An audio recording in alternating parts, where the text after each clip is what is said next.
Fala, galera que está estudando para o concurso da Polícia Civil do Pará. Eu sou o professor Renato da Costa, professor de Informática do Estratégia Concursos, e estou vindo participar de mais uma maratona exclusiva, exclusiva para esse concurso, que a gente está aí com a expectativa da Banca SESP, Sebrasp.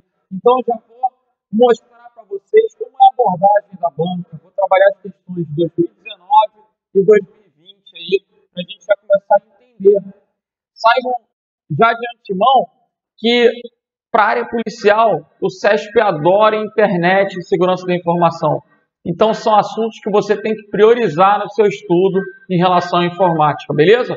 Em torno de 60% das questões estão relacionadas com esses dois temas. Sejam feras em internet e segurança da informação, que são até assuntos agradáveis para quem estuda para a área policial, né? Hoje em dia tem tudo a ver, conhecer crimes de internet, conhecer acerca dos endereços IP, da arquitetura TCP/IP, dos tipos de malware, do ransomware, do resgate, da criptografia, enfim, são assuntos bem bacanas aí que você precisa estudar para a Banca SESP, beleza? Então, vamos lá, galera, vamos começar a trabalhar.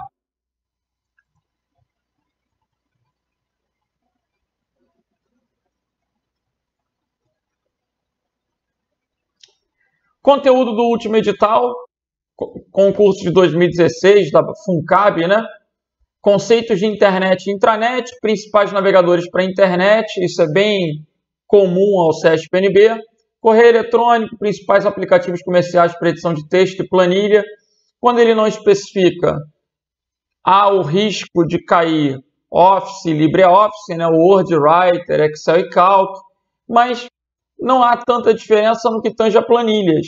A maior diferença está relacionada com processadores de texto, né, que tem atalhos diferentes, tem, embora as mesmas funcionalidades, caminhos e interfaces diferentes. Procedimento para a realização de cópia de segurança, backup. Esse assunto vai estar dentro de segurança da informação. Sistema de arquivo, sistemas de entrada e saída, armazenamento e métodos de acesso. Você vê que o último trecho está relacionado com a parte de hardware. Confirmando o SESP, esse assunto deve ser excluído do edital e deve entrar o quê? O sistema operacional Windows. É muito comum que os editais do SESP tragam sistemas operacionais, Windows ou Windows e Linux, e segurança da informação. São temas que você vai ter que incluir na tua rotina de estudo, beleza? Vamos lá. Primeira questão. Secretaria de Fazenda do Distrito Federal de 2020. A função PROC-V, o que significa PROC-V? Procura vertical. Existe PROC-V e existe PROC-H.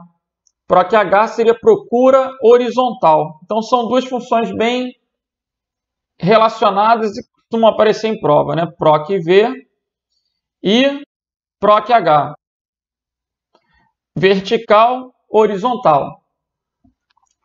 Quando eu tenho uma função PROC-V, você já tem que começar a pensar. Procura vertical vai procurar onde? Na linha ou na coluna?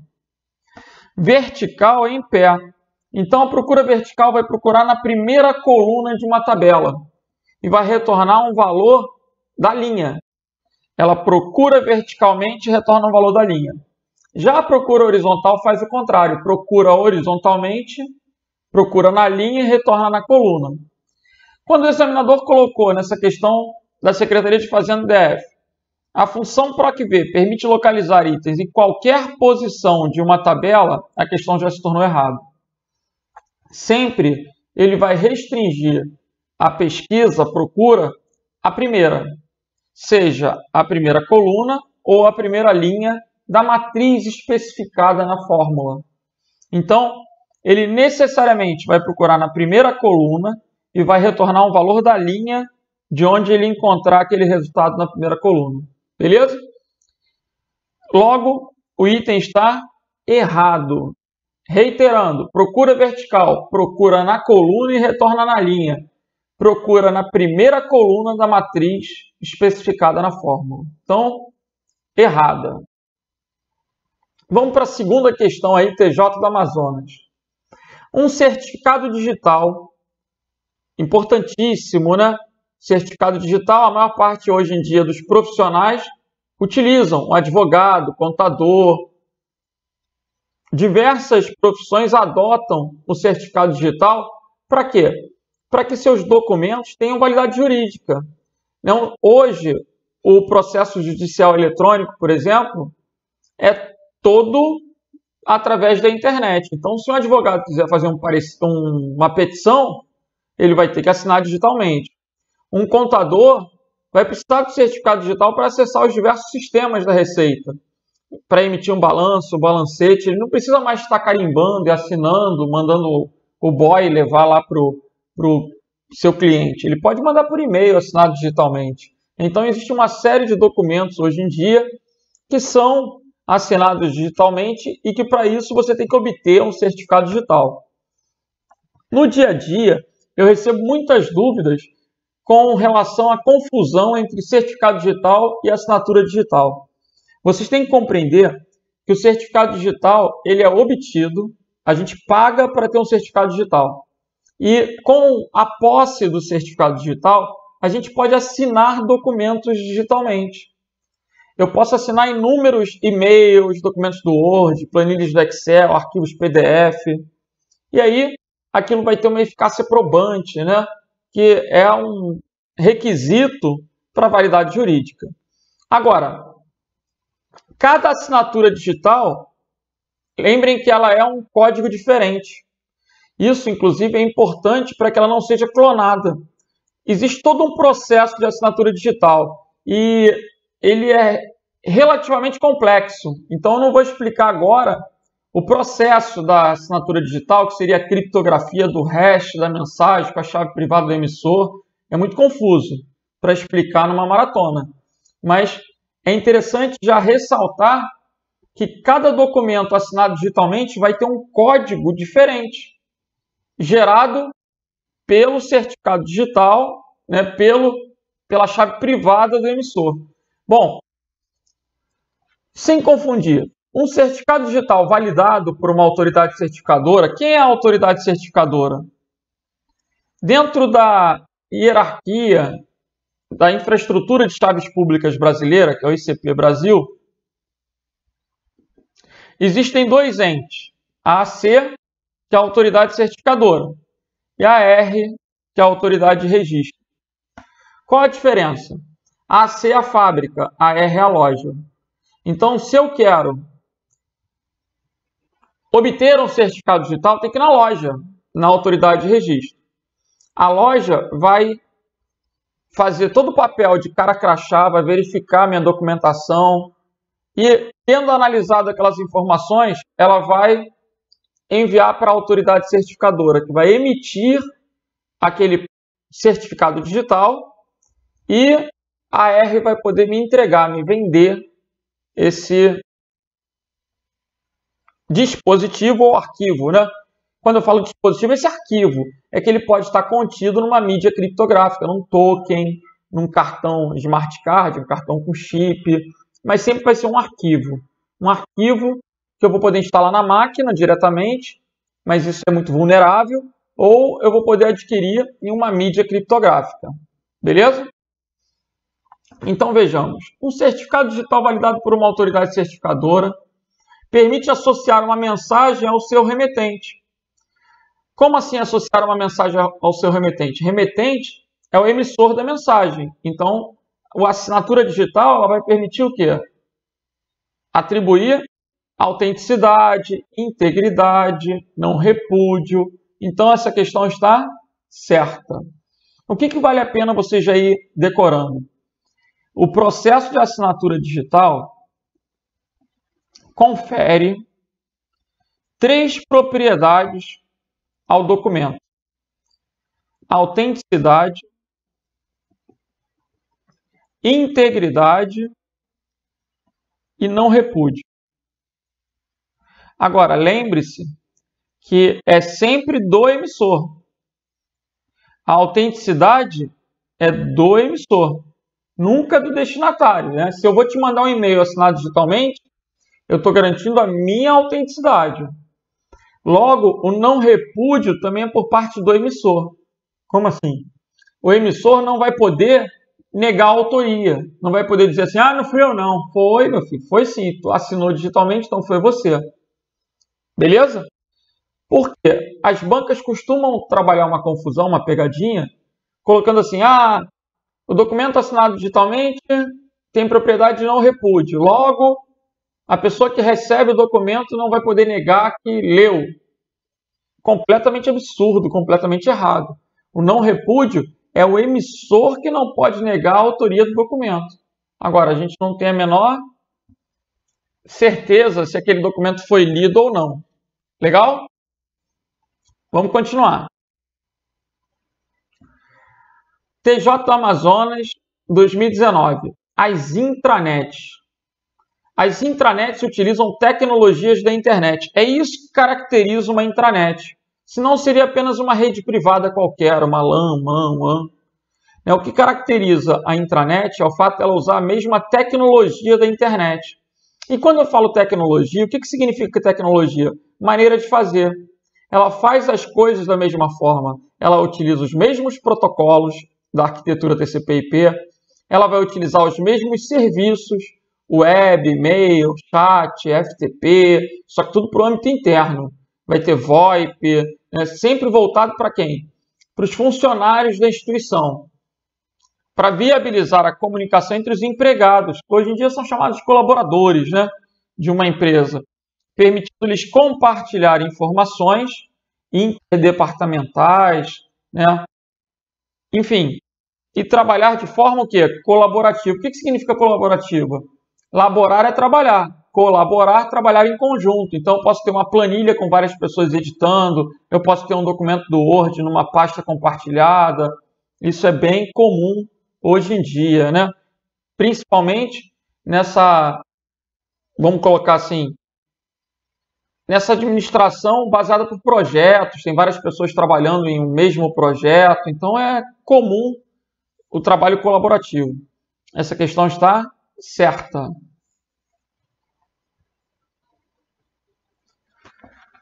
Vamos lá, TJ Amazonas 2019.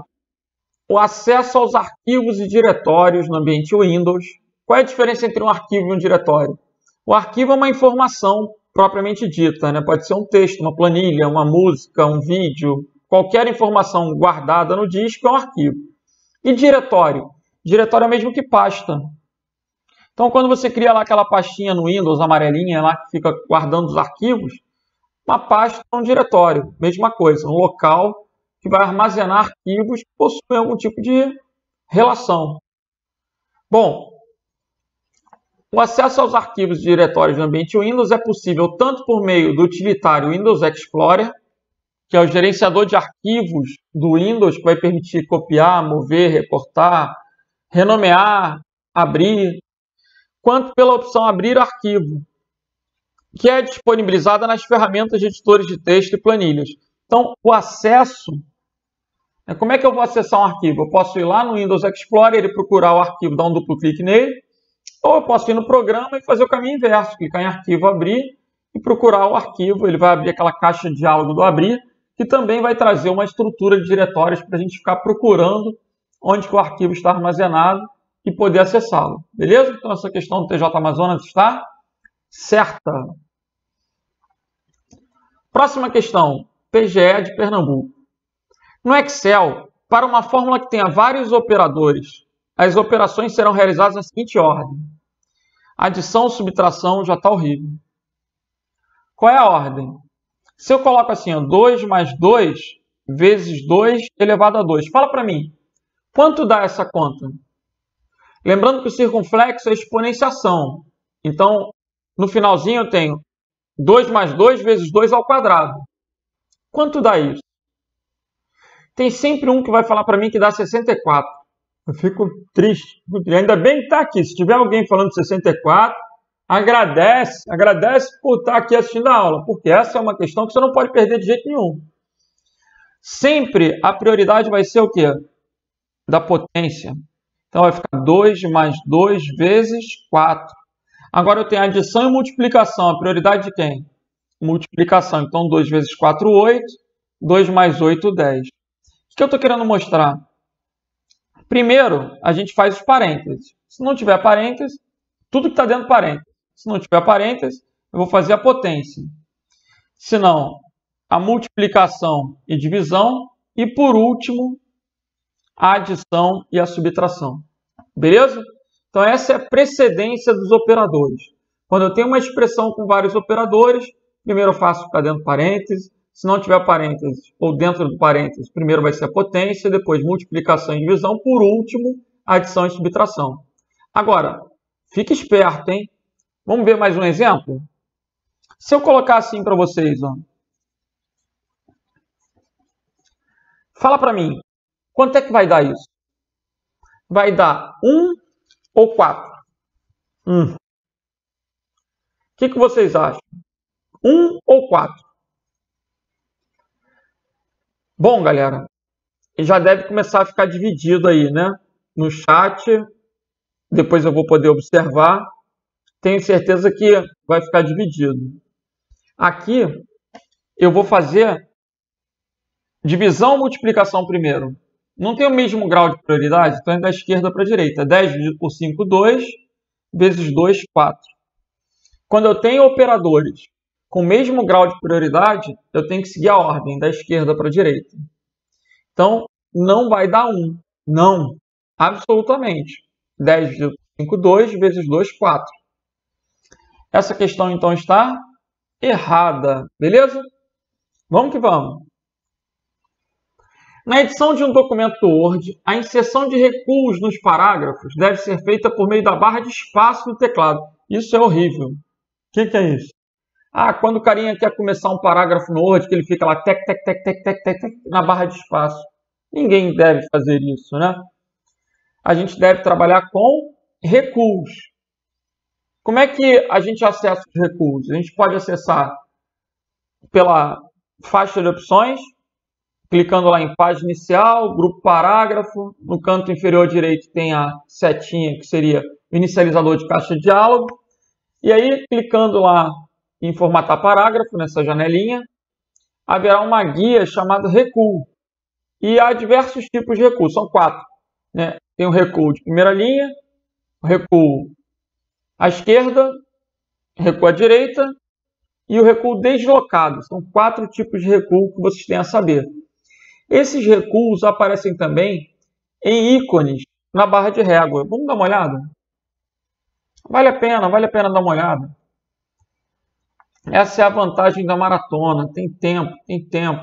É quando for a reta final, aí já tem que correr. Mas agora é a maratona. A maratona a gente vai num passinho lento, né? E mantendo o ritmo. Essa é a ideia da maratona. Devagar e sempre, né? Nem tão devagar. Veja, eu vou digitar um texto aqui rapidamente.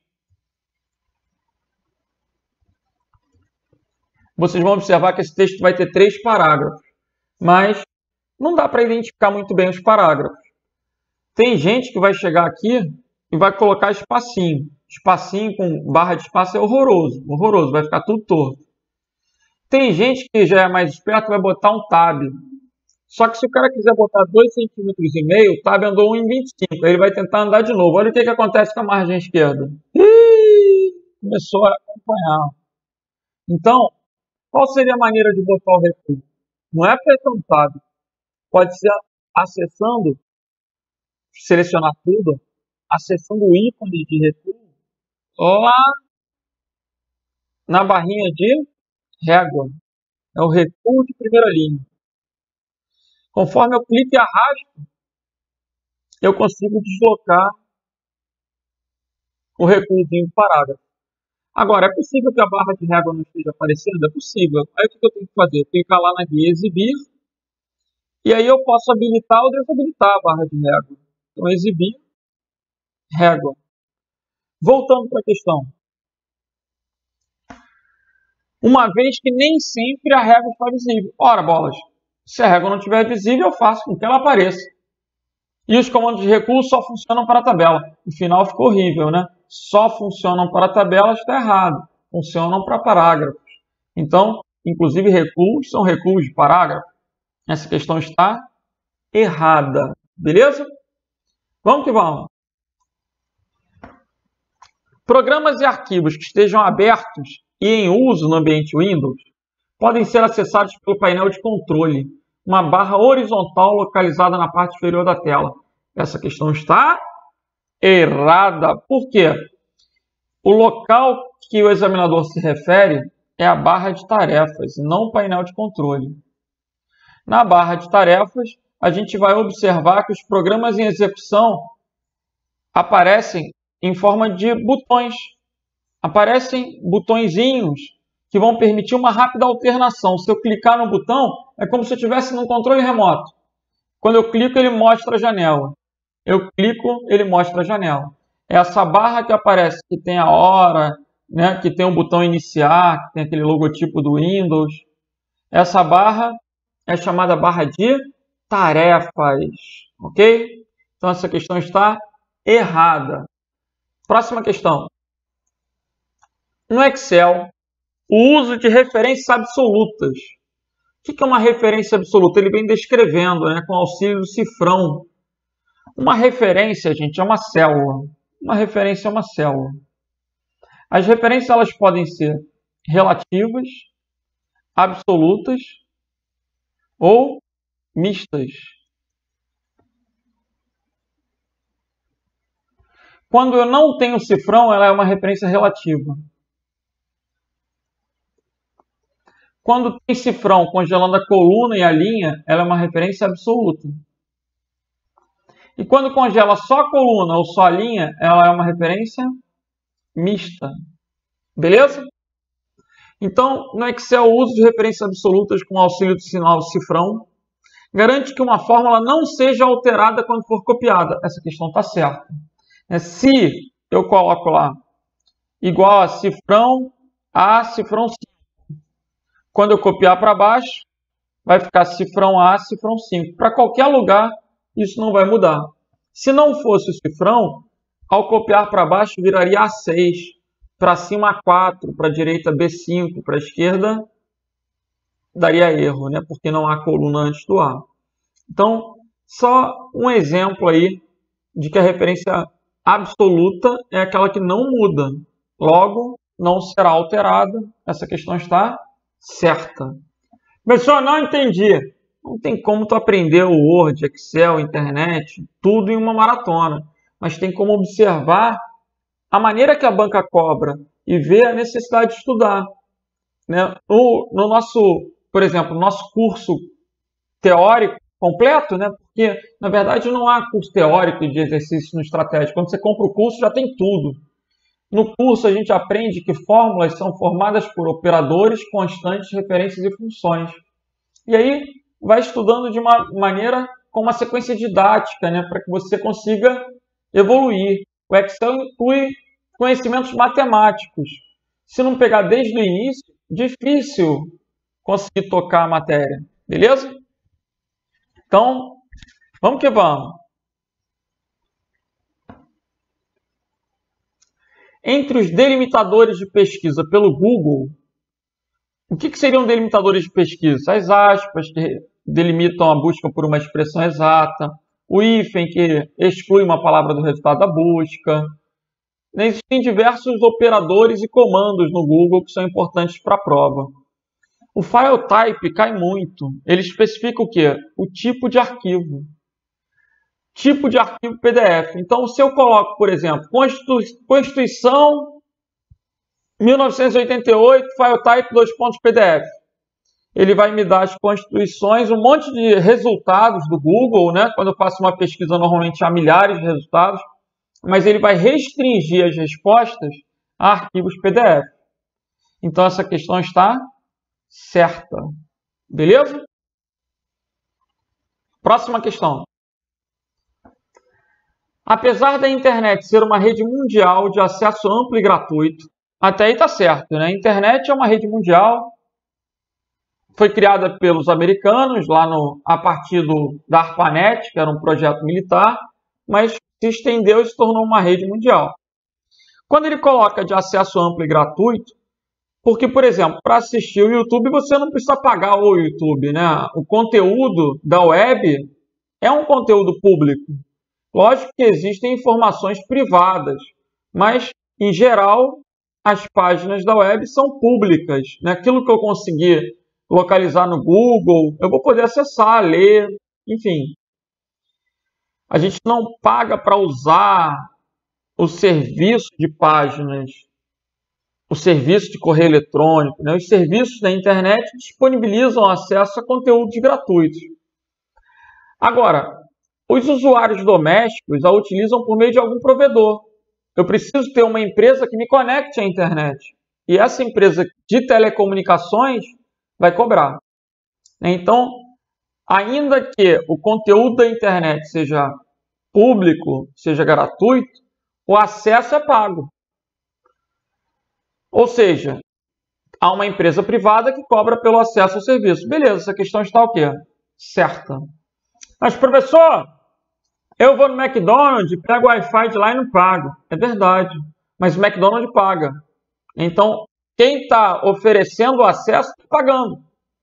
Então, lá em casa, eu tenho um vizinho que quer usar o meu Wi-Fi. Eu falo para ele, divide a conta. Ele, não. Então, não quero, porque vai deixar minha rede mais lenta. Então, eu pago a minha internet, ele paga dele. A internet é uma rede de acesso gratuito, é pública. Mas, para eu me conectar à rede, eu preciso contratar uma empresa de telecomunicações que faça isso. Oi, Claro, TIM, Vivo. Esse foi o entendimento da questão para respaldar o gabarito que é certo da banca. Beleza? Vamos que vamos. Uma rede de computadores apresenta as seguintes características. Utiliza protocolo TCP/IP. Isso é padrão na internet, né? Qualquer equipamento conectado à rede mundial necessariamente usa o protocolo TCP/IP. É embasada no modelo web, ou seja, serviço de páginas, que é o mais popular na atualidade. Oferece serviço de e-mail, transferência de arquivos e acesso a páginas HTTP a um conjunto restrito de usuários internos de uma empresa. Quando ele restringiu a usuários internos, a funcionários, a colaboradores, essa característica, né, de oferecer os mesmos serviços da internet, usar TCP/IP, a mesma tecnologia, se usa a mesma tecnologia, mas é restrito a funcionários, é o conceito de intranet. Então, gabarito essa questão é letra D de delta. O que vale a pena já acrescentar para vocês? O conceito de extranet. A extranet é uma extensão da intranet. A quem? A parceiros comerciais, clientes, fornecedores, representantes, clientes, fornecedores. Então, quando eu restringo aos funcionários, eu penso na internet, na intranet, né? Quando eu restringo aos funcionários, eu penso na intranet. Quando eu estendo esse acesso a clientes, a fornecedores, aí eu estou estendendo a intranet, eu tenho o conceito de extranet, beleza? E a World Wide Web é uma rede o quê? Pública. É o serviço de páginas da internet pública que a gente conhece. Então, o gabarito da questão foi letra D de delta. TJ do Paraná. Os sistemas operacionais oferecem serviços como acesso ao ambiente computacional, execução de programas e gerenciamento de entrada e saída de dados. Características comuns ao Windows, Linux, Android, a todas as alternativas. No primeiro período, define um sistema operacional, que é o programa que é considerado a alma do computador. Sem ele, a máquina não funciona. Assinale a opção que apresenta exemplo de sistema operacional gratuito para uso em computadores do tipo desktop. Gratuito desktop. São os detalhes da questão. Pessoal, o Windows, o macOS e o iOS não são gratuitos, né? Assim, o iOS vem de graça com o iPhone. Tá bom, eu não vou nem entrar nesse mérito se o iOS é gratuito ou não, né? Porque o iOS vem com os produtos da Apple, que são relativamente caros, né? Então, a gente pode até inferir que o custo do sistema operacional está agregado ao equipamento, quando eu compro um iPhone, quando eu compro um iPad. Mas ele coloca gratuito para desktop. Eu não posso rodar o iOS como sistema operacional do meu computador de mesa, aquele computador que tem um gabinete torre que eu tenho lá em casa. Então, qual que vai ser gratuito aí? Não é o Windows. O Windows é pago. Não pode ser o Android, porque o Android, embora gratuito, é para quê? Smartphone e tablet. Então, no desktop eu vou usar o Linux. O Linux é um software livre. Pode ser estudado, pode ser modificado, pode ser adaptado para rodar em qualquer equipamento. E o Linux tem versões para desktop, uma muito popular que está caindo agora na Polícia Civil do Paraná, é o Ubuntu, uma distribuição Linux que é a distribuição da moda. Todo mundo usa no mundo Linux atualmente. Então, o Ubuntu é o exemplo de uma distribuição Linux. E a característica dele ser livre torna ele gratuito. É lógico que o livre é muito mais do que gratuito. Ele tem código-fonte aberto, ele pode ser estudado, modificado, adaptado. Bom, gabarito então, letra C de Charlie. Vamos à próxima questão. No Excel, aí a gente vai observar aí que há parênteses na fórmula. Então, o que eu tenho que fazer? Primeiro, que está dentro do parênteses. Ele vai somar tudo e depois dividir por 4. Só que eu tenho 4 números. Então, quando eu somo uma quantidade, somo 4 números e divido por 4. Eu estou calculando o quê, gente? Fala para mim. A média aritmética, né? Então, permite o cálculo da média entre valores contidos nas células B2, C2, D2 e E2. Por que dividiu por 4? Porque são 4 números. Se fossem 3, dividiria por 3. Né? A média não é dividida por 2, é dividido pela quantidade. Então, o gabarito é letra A de alfa. Por que a B está errada? A B permite o cálculo da soma? Tá. Mas a barrinha no final é o operador de divisão. Então, soma e depois divide. Somar e dividir é calcular o quê? A média. Não é válida, pois o Excel não permite fórmula com parênteses. Está errado, gente. O que eu não poderia ter aqui seriam colchetes ou chaves. Né? Na verdade, os colchetes e as chaves têm funcionalidades diferentes no Excel. Os colchetes servem para especificar uma pasta numa referência a um outro arquivo e as chaves para identificar matrizes. Mas são bem mais avançados, vamos colocar assim. Então, inicialmente, tem que saber que uma expressão numérica ou uma expressão contendo referências, células, só terá o quê? Parênteses. Logo, eu posso ter parênteses dentro de parênteses. Ok? Letra D. Permite o cálculo da divisão do valor de cada célula por 4 individualmente. Não é cada célula por 4, é para somar tudo e depois dividir por 4. E a última alternativa permite multiplicar o valor em cada célula pela soma dos valores nas 4 células. Está errado também, não tem nada a ver. Então, o gabarito ficou letra A de alfa. Próxima questão. No programa Microsoft Excel, as fórmulas podem ser criadas por meio de referências relativas ou absolutas. Ok. Assinale a opção que apresenta o sinal a ser utilizado para que não haja alteração na fórmula. Para que não haja alteração na fórmula, ela deve ser uma referência o quê?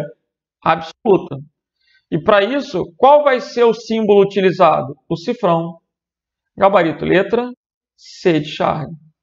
O que a gente vai ter que lembrar aí? Vale a pena lembrar que o sinal de igual, a igualdade, inicia uma fórmula, né? As fórmulas devem ser iniciadas pelo sinal de igual. Podem ser iniciadas pelo arroba, pelo mais, pelo menos, mas devem ser iniciadas pelo sinal de igual. Então, inicia uma fórmula, por exemplo, a letra A, né? É o sinal de igualdade, pode ser usado também numa proposição lógica. A letra B é o operador de adição, a letra D é o operador de multiplicação, E a letra E é o operador de divisão. Beleza? Então o gabarito aí ficou o quê? Letra C de Charlie. Próxima questão.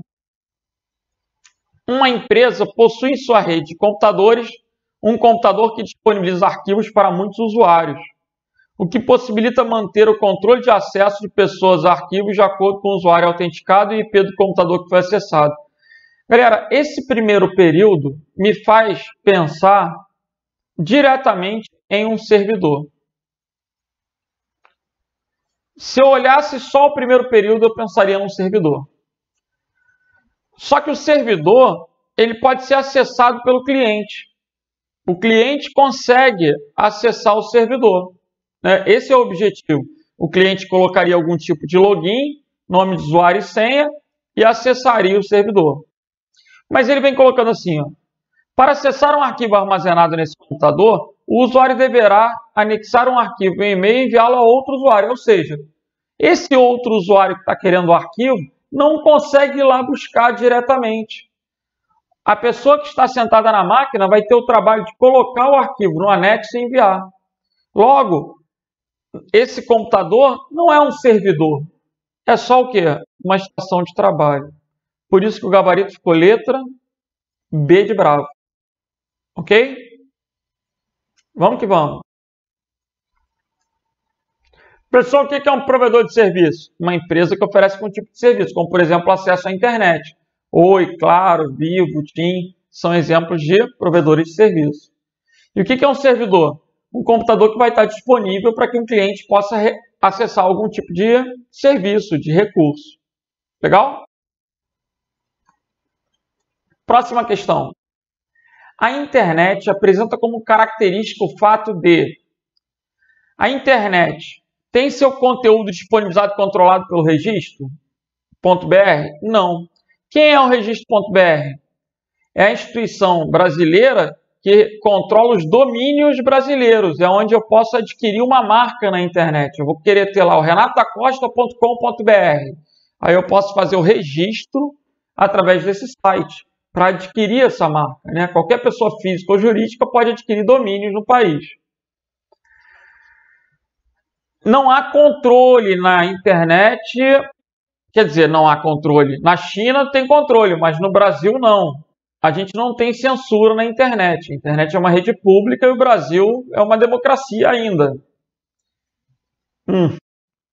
Letra B. Ser controlada de forma global pela ARPANET. A ARPANET é a rede que deu origem à internet. Também não estabelece controle, ok? Mas é interessante conhecer a rede que originou a internet.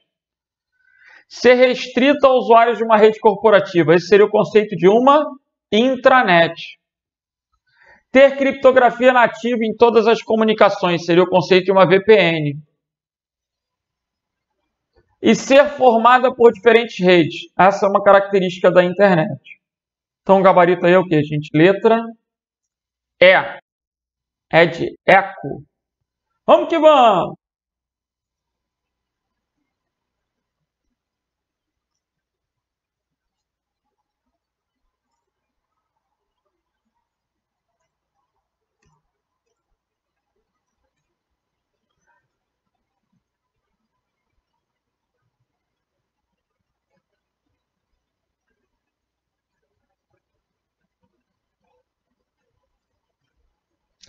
Acerca de certificação digital, assinale a opção correta. Letra A.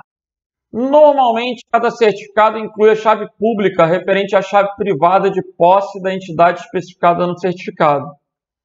Cada certificado inclui a chave pública. Beleza. Então, a letra A é a resposta.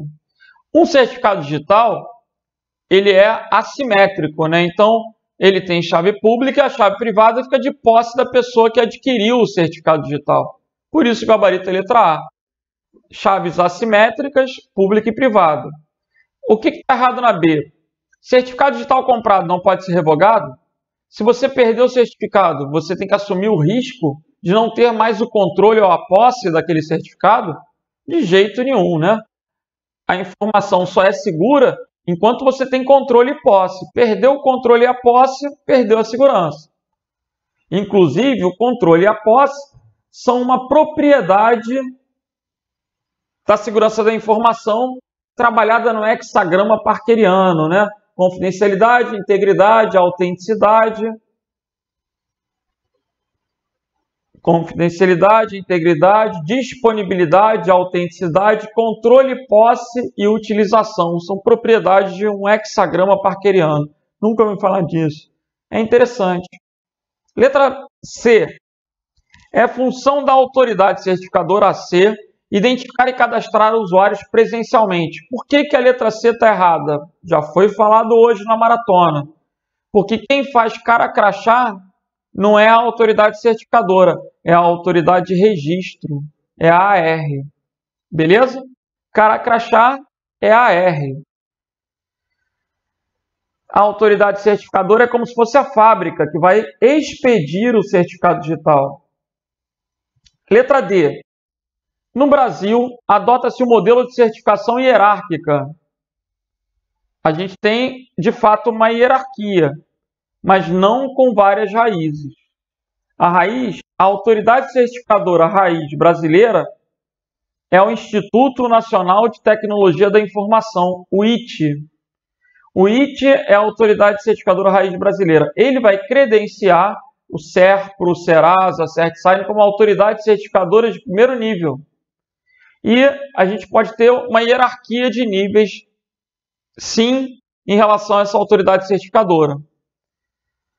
E as autoridades certificadoras cadastram as autoridades de registro, né, que são os prestadores de serviço que vão fazer o cara crachá lá para verificar a documentação e autorizar a emissão do par de chaves lá do certificado digital. E a letra E.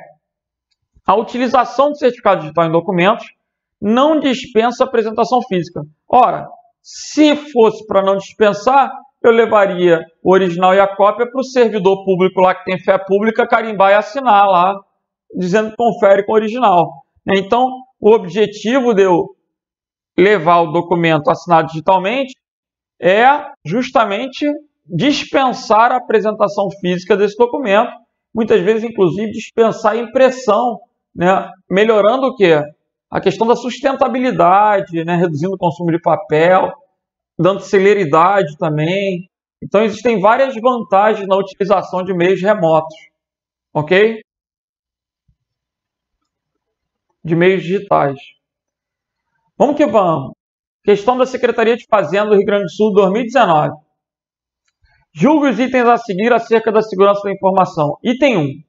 São exemplos de ameaças às contas sem senha? Não, galera.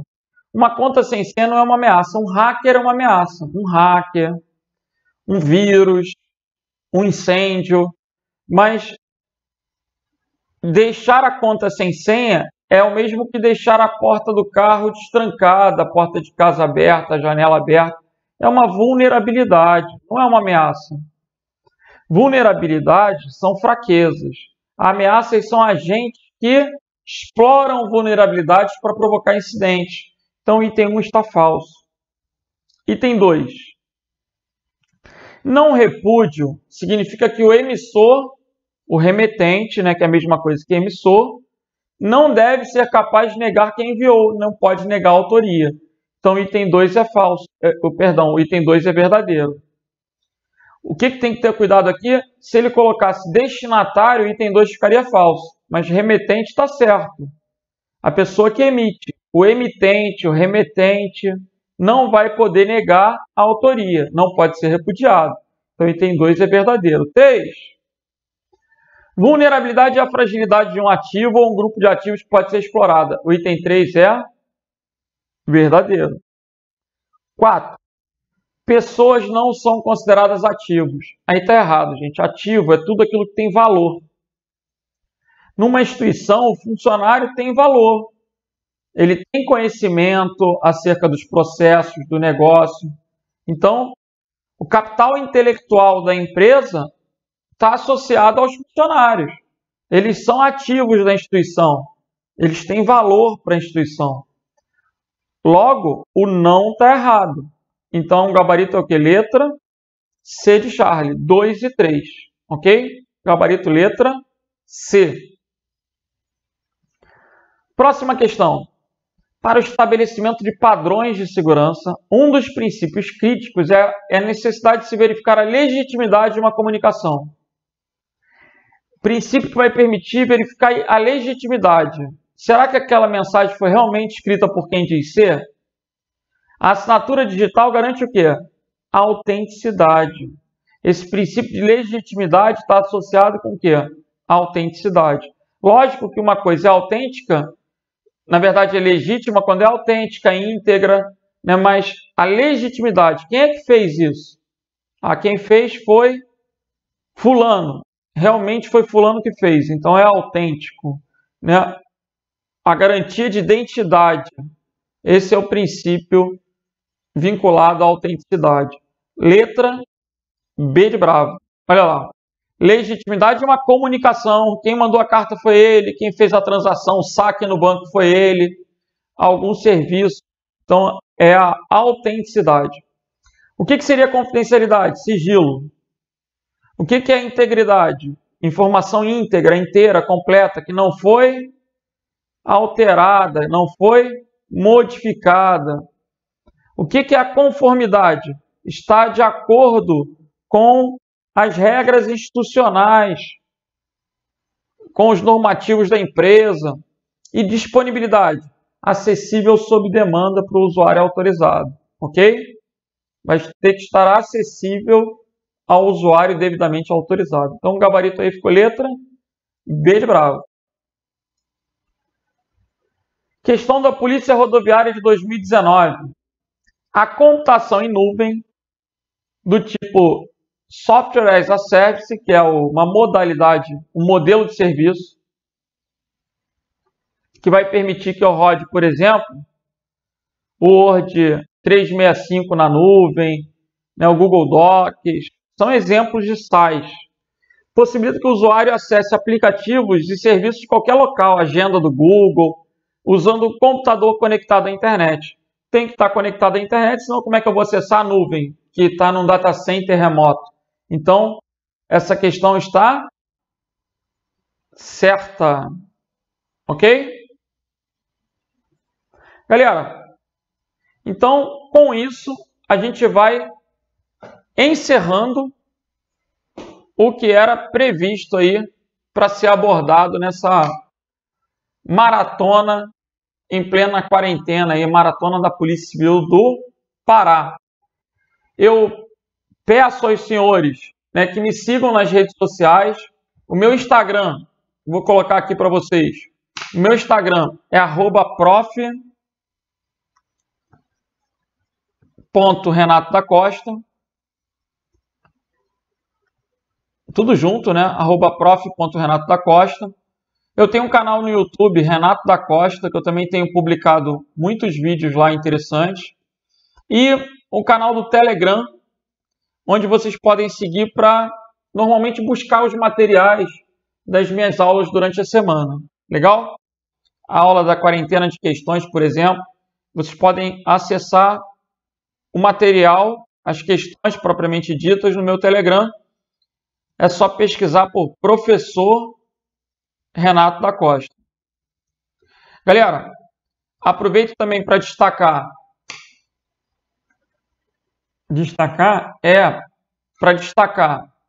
que eu estou gravando a quarentena de questões SESP-UNB. Eu estou gravando 1000 questões do SESP, exclusivamente aí. Agora vai. Estou gravando 1000 questões do SESP durante esse mês aí de abril e maio. Então, se vocês puderem, acompanhem a agenda do Estratégia e participem da aula ao vivo, né? Interajam aí para poder interagir comigo. 1000 questões do SESP que a gente vai estar gravando para o novo sistema de questões que o Estratégia vai estar lançando muito em breve, beleza? E lembrando também, não posso deixar de destacar o Conserte Seu Erro, né? A promoção que o Estratégia lançou, dando desconto para que você que porventura tenha comprado algum pacote em algum outro curso e queira fazer parte da assinatura do Estratégia Concursos, tenha um desconto aí bastante significativo, beleza? Então, Tamo junto aí, galera. Um grande abraço para todos e até o nosso próximo encontro, a nossa próxima aula. Vamos que vamos!